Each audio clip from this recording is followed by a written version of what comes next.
Corporate assets, we're a international auction company. We conduct on average between 80 and 100 industrial sales a year. So as you can imagine, we're quite busy in the industry doing auctions and rambling off all the time, selling equipment to buyers around the world. You know, we were a third generation company and we've been in the business since the early 1950s. We used to be a machinery dealer and then evolved into an auction company as, you know, technology allowed us to grow in the industry. The foundation of our company is built on two things, respect and trust. And our reputation is everything to us, so who we were in the past has now become who we are in the present, even though we've changed. And it very much, as we continue to evolve in the industry, needs to still be who we will be in the future. So it's been an interesting story for me. I mean, I've grown up in these factories cleaning machines and worked in all the different departments and sectors within the company, whether it's marketing and advertising, you know, accounting, operations, sales. I've had a lot of experience to grow under a lot of the staff that have been with the company for a long period of time. So there's a very strong connection between my staff and myself, and we work very well together as we've been in business together for, I would say, 25 years and counting. Back in the day when I started, we used to go from machine to machine on the first auctions that Ronnie started doing in Canada, which was really cool, with a microphone. And that was it, you know, $1, $2, $10, $20, you know. From there, he built the first auction buggy, which was a high auction buggy, overlooked the crowd, and he looked into the crowd with speaker systems. But now what we do, since Ryan took over the company, now we have a PowerPoint presentation where people sit comfortably in rows of chairs, and we have a high dynamic speaker system, you know, everything's high tech, and we broadcast to the world now. Because what we're doing now is we're selling piece by piece to the people that are there, and we're doing webcast worldwide. That webcast is hitting the world market. So we got people bidding from their desk in London, England.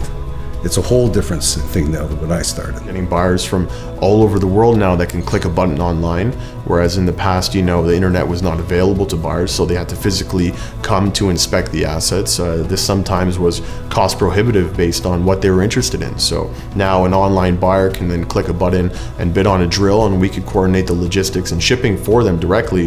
You know, we still like to keep things as natural and organic as they used to be in the past, where we walk around the factories and, you know, we're actually selling in the hot, sweaty environments that we're dealing in the dirty environments, or the clean pharmaceutical labs. I mean, you know, buyers need to touch and feel and be present in the factories still. We'll go anywhere in the world to look at a deal.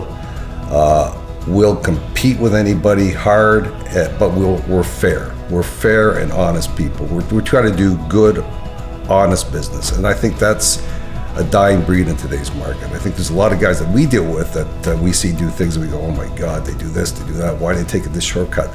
You don't want to do that in this business. You got to do it properly, and that's unique about us. The most important thing for corporate assets, in my opinion, has always been that we give the customers good service. And by service, I mean that, you know, not only do you give them a fair deal on their equipment, if it's, you know, whatever it is, if it's a net minimum guarantee you're giving them with money up front, or it's a commission sale, or it's a cash buyout of a whole plant, you have to handle that deal like it's your equipment. Like if a guy's retiring or he's downsizing or that, you know, it's a very hard decision for these people.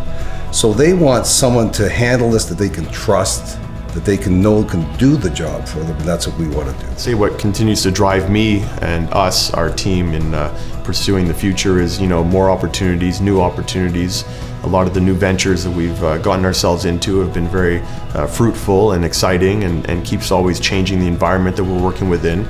People like change as long as it's for the better, and we continue to grow in different areas and succeed in different areas. So, you know, that continues to drive us for the future. And, you know, obviously the responsibility of having a team that you are responsible for. I mean, we're a small company, but we work on a very large scale. We're 16 staff, and we work like 100, and we all treat this like it's our livelihood. So many of our staff have been with the company for, you know, 10, 15, 20. We have staff that have been with the company for 35 plus years. The fact this is a family business, and we continue to treat it as a small family company to, you know, make the buyers and our clients feel a little bit more like they're working with us on a personal basis. You know, we're very hands-on.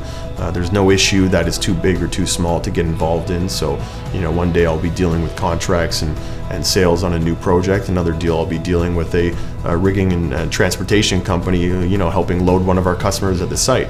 So, I touch every piece, and we all touch every piece. I mean, everybody treats this business personally and like it's their own company, and that's what makes us a very solid team that, provides the same level of service that our customers and clients have come back to rely upon for years.